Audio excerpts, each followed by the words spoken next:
3. Baik ibu-ibu, kita akan melanjutkan materi tentang melayani lansia dan menghadapi lansia. Ya, sekarang kita akan bagi 3 kelompok, ya Bu.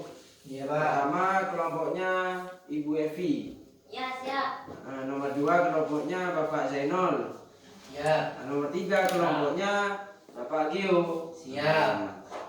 Nah, di sini saya akan memberikan pertanyaan ya. Nah, nanti dibahas dengan kelompoknya ya. Nah, langsung ya. Untuk pertanyaan pertama nih untuk kelompoknya Ibu Evi. Ya, Pak. Nah, ini apa sebaiknya yang dilakukan pada lansia agar lansia sehat dan bahagia? Harus ini Pak, dilayani kebutuhannya. Kalau mau minta makan, kita sediakan makan. Kemudian minum juga gitu. Kadang lansia itu juga suka ngopi, tapi nggak boleh banyak-banyak Pak gitu. Ya, Kemudian kalau misalkan mau kadang-kadang butuh jalan-jalan mungkin Pak ya. Nah itu biar nggak terlalu stres gitu lansia. Jadi kita temani mungkin jalan-jalan ke pekarangan atau depan rumah gitu. Ya, ini untuk lansia ya. Iya. Jadi agar lansia sehat dan bahagia, diajak jalan-jalan, terus diajak jalan-jalan. Ini jalan-jalan berolahraga ya, tapi Iya. olahraga ringan ya. Iya, Sambil betul. lalu cari hiburan, Iya. begitu. Mungkin di alun-alun biar lansianya tuh tetap Senang bahagia, gitu. Iya. Nah, berikutnya untuk kelompoknya Bapak Zainul. Hal-hal apa yang tidak boleh dilakukan pada lansia, Pak Zainul? Hal-hal menyelenggarakannya Ya, tidak boleh dilantarkan, tidak disia-siakan tidak menyia-nyiakan. atau ya menyanyiakan itu yang tidak boleh. Iya. Terus tidak melayani dengan baik. Apalagi? Itu hasil musyawarah pertemuan kelompok ini. Begitu. Ya. Jadi tidak boleh ditelantarkan. Ya. Ya. Terus nomor 2 tidak boleh disia-siakan. Disia-siakan tuh artinya misal keluarga ibu A ya makan bareng sama anak istrinya gitu ya. Ya. Makan bareng di meja makan. Sedangkan ibunya kan lansia, mertuanya kan lansia, itu disuruh makan di dapur, disendirikan gitu ya. Dipisah, tidak boleh diajak gabung ya, seperti itu. Itu contoh disia-siakan begitu. Ini tidak boleh Pak ya. Harus ya, namanya juga satu keluarga, harus sama-sama makan bersama. Kalau sudah misal waktu puasaan sama-sama puasa, bukannya ya harus bareng gitu ya. Oh ya. Ya Pak. Sekarang untuk kelompoknya Bapak Gio. Siap. Sudah dibahas Pak sama teman-teman satu kelompoknya? Sudah Pak. Nah, ini ya pertanyaannya tadi. Bagaimana menghadapi lansia yang sulit perilakunya? Kalau lansia yang sulit perilakunya itu Pak, kita tetap menghormati, karena lansia tidak akan ada kita kalau tidak ada lansia. Itu kan bersikap sabar, karena ada yang bilang gitu Pak, lansia itu adalah kembalinya orang tua menjadi anak-anak Pak. Nah, betul. Dia akan pasti kayak anak-anak, manja, minta ini, minta itu, seperti itu.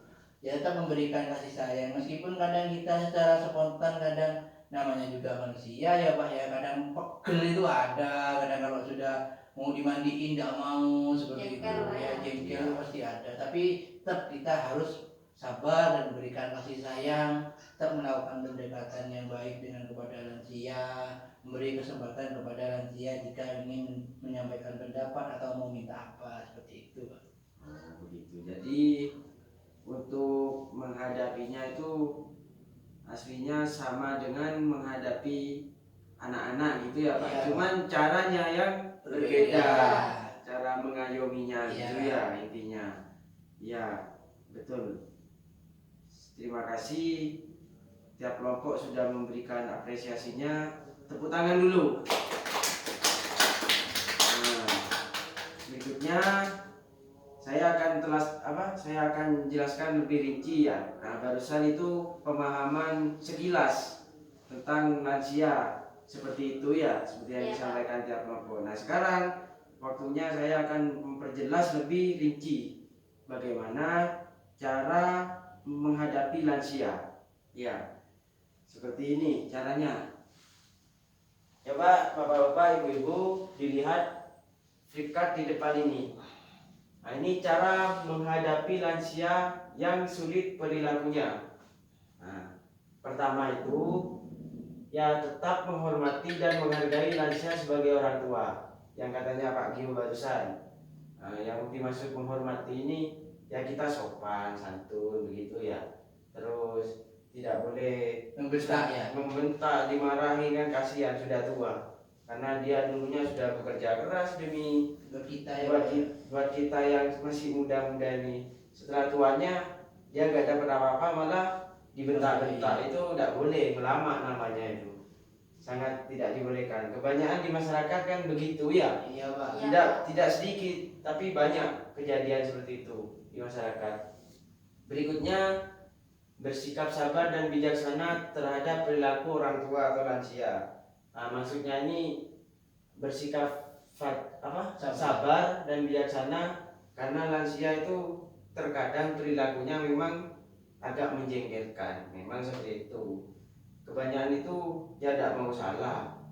Terus sering kepo, itu yang paling sering kepo itu maksudnya Pengen tahu. sering bertanya tidak jelas itu.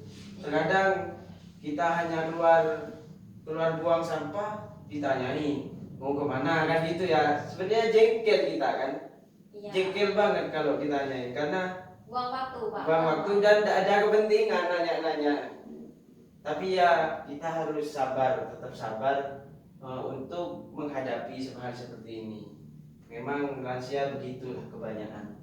Terus kadang ada juga yang jalan-jalan tidak jelas gitu, kadang mau kemana tanpa izin gitu kan ya.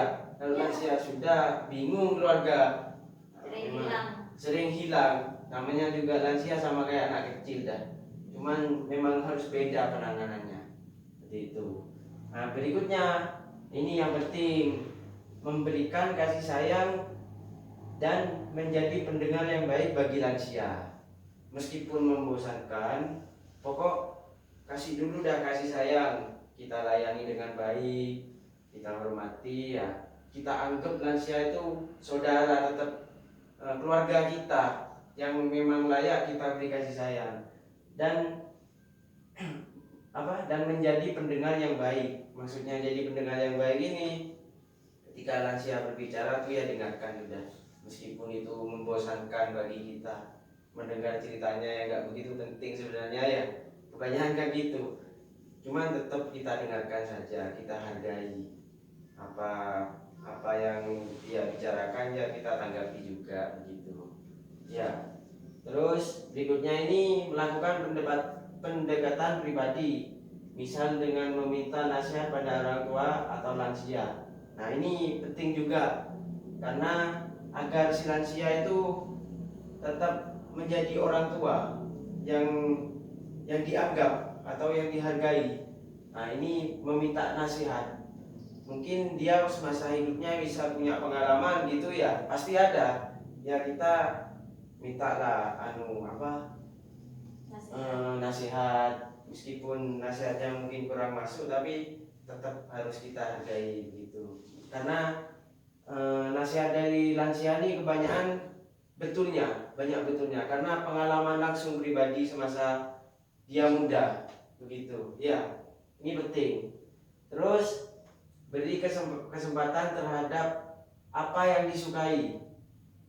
Terus apa yang disukai lansia, termasuk kapan ia mau mandi, apa yang ia makan, apa yang ia mau kerjakan sepanjang tidak membahayakan dirinya. Nah, ini maksudnya dikasih ruang gerak, apa yang dia mau. Contohnya yaitu tadi seperti mandi, terus dia mau makan, terus dia mau kerja apa gitu. Cuman kalau untuk kerja janganlah, kasihan, jangan disuruh kerja, maksudnya kerja nyari uang ya. Terkadang kan lansia mungkin kerjanya ringan-ringan kayak nyapu-nyapu halaman. halaman rumah, kadang dia memang gitu, kadang bantu masak juga, kadang ya pokoknya bersih-bersih kayak gitu. Dia kasih ruang agar apa, dia juga biar sehat badannya, tidak hanya duduk Ya, nggak kaku. murung, seperti itu. Jadi itu penjelasan yang saya jelaskan hari ini secara rincinya seperti itu. Nah, yang awal tadi saya tanyakan untuk membahas itu hanya sekilas agar ibu-ibu sama bapak-bapak nyambung sama materi yang saya terangkan saat ini, begitu. Iya Pak. Nah, ya. Nah, sudah, selanjutnya kita akan membahas materi lain. Nah, ini istirahat dulu ya, kita minum-minum dulu. Saya mau bersantai juga, minum kopi. 15 menit lagi akan saya mulai kembali ya. Ya.